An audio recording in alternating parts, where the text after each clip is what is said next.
25th சம்ல என்ன கொடுத்துட்டாங்கன்னா graph இருக்கு இல்லையா, கிராஃப்ல வந்து 2 பாயிண்ட் கொடுத்துட்டாங்க. -6,1 ஒரு பாயிண்ட்டும் -3,1 ஒரு பாயிண்ட்டும். Find the slope of the line joining this points. அதாவது இந்த 2 பாயிண்ட்டையும் ஜாயின் பண்ற லைன், இங்க ஒரு பாயிண்ட் ஜாயின் பண்ற லைனோட ஸ்லோப் கேட்டிருக்காங்க. ஸ்லோப்னா ஒரு ஃபார்முலா வந்து m tan is equal to y2 minus y1 by x2 minus x1. அதாவது என்ன அர்த்தம்னா, இது வந்து x1, இது வந்து y1, இது வந்து x2, இது வந்து y2.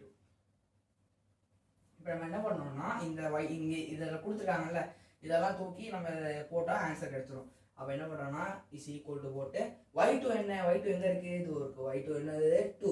அதே மாதிரி y1 என்ன, y1 வந்து 1 -2 -1 வருதா, பை x2 என்னது, x2 வந்து -3,2 -3. x1 வந்து -6. -6 வந்து என்ன பண்ணணும்னா மைனஸ்ல தான் இருக்கீங்க, -6 எடுத்து இப்படி எழுதக்கூடாது. அதுக்கு மைனஸ் இந்த மைனஸ் என்ன ஆயிரும், ப்ளஸ் ஆயிரும், ப்ளஸ் போட்டுக்கலாம். இப்போ இதை வந்து சால்வ் பண்ணணும். 2 - 1 என்னது, 2 - 1 வந்து 1. -3 + 6னா 3லேருந்து 6 போகுது, 3 6 போச்சுன்னா 6லேருந்து 3 போகுது, 6லேருந்து 3 போச்சுன்னா ஆன்சர் 3. அப்போ இந்த நம்ம இது 2 பாயிண்ட் ஜாயின் பண்ண லைன் வந்து ஸ்லோப் வந்து 1,3. 26வது சமன்பாடு என்ன கொடுத்தாங்கன்னா, ப்ரூவ் தட்னு சொல்லிட்டு √1 + sin θ / 1 - sin θ = sec θ + tan θ கொடுத்துட்டாங்க. இதை வந்து நம்ம ப்ரூவ் பண்ணுவோம், அது 2 ஈக்குவல்னு.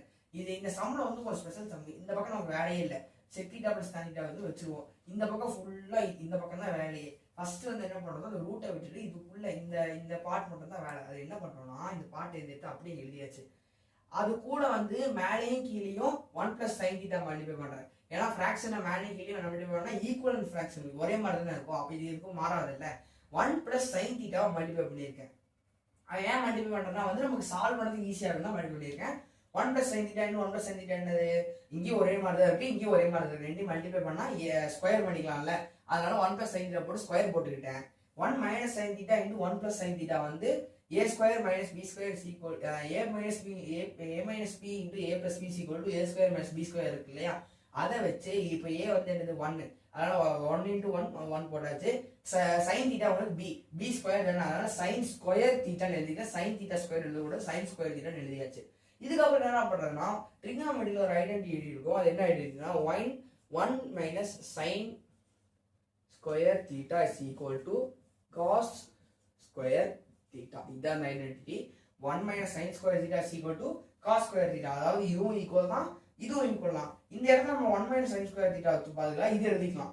அப்பதான் ஸ்கொயர் ரூட்டை கேன்சல் பண்ண முடியும். அப்ப என்ன பண்ணிக்கலாம்னா, இந்த 1 - sin θ இடத்துல வந்து இந்த cos θ எழுது. cos square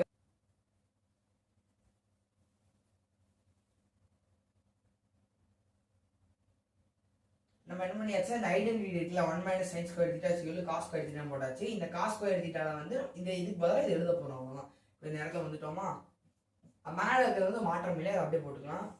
1 + sin θ the whole square. கீழே வந்து இந்த இதுக்கு பதிலாக இதை போட போறோம். 2 ஈக்குவல் தானே, அப்போ cos ஸ்கொயர் θ.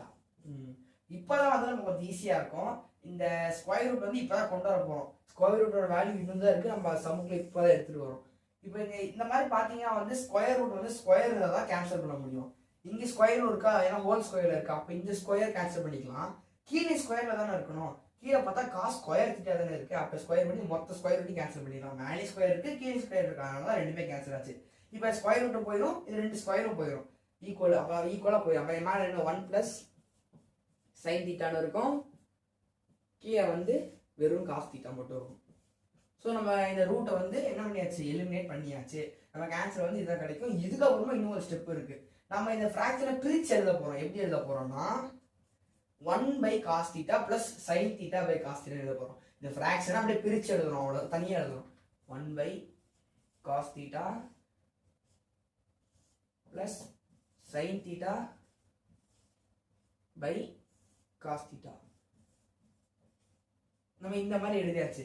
அங்க இருக்கிற ஃபிராக்ஷன் என்ன பண்ணிக்கலாம், பிரிச்சு மட்டும் எழுதியிருக்கேன். இந்த மாதிரி எழுதுற உடனே இங்க இன்னும் கொஞ்சம் வேலை இருக்கு. இன்னொரு ஐடென்டிட்டி இருக்கும்ல, 1/cos θ = sec θ. இந்த படிச்சிருப்பீங்க 9th 1/cos θ = sec θ. இன்னொரு ஃபார்முலா இருக்கு, sin θ cos θ = tan θ. நம்ம ஃபர்ஸ்ட் படிச்ச formula sin theta by cos theta is equal to tan theta. இந்த மாதிரி ட்ரிக்னாமெட்ரிக் ஐடென்டிஃபிகேஷன் ஞாபகம் வச்சாதான் அந்த மாதிரி ப்ரூவ் பண்ண சம்மை வந்து ஈஸியா போட முடியும். இப்போ இந்த ரெண்டு இடத்துல 1 by cos theta இந்த இடத்தையும் போட்டு sin theta by cos theta இந்த இதை போட போறோம். அப்ப என்ன பண்ணிக்கலாம்னா இதை போட்டு sec theta plus tan theta இப்படி போட்டுக்கலாமா? இதுக்கப்புறம் என்ன பண்றோம், எதுவுமே பண்ண தேவையில்ல.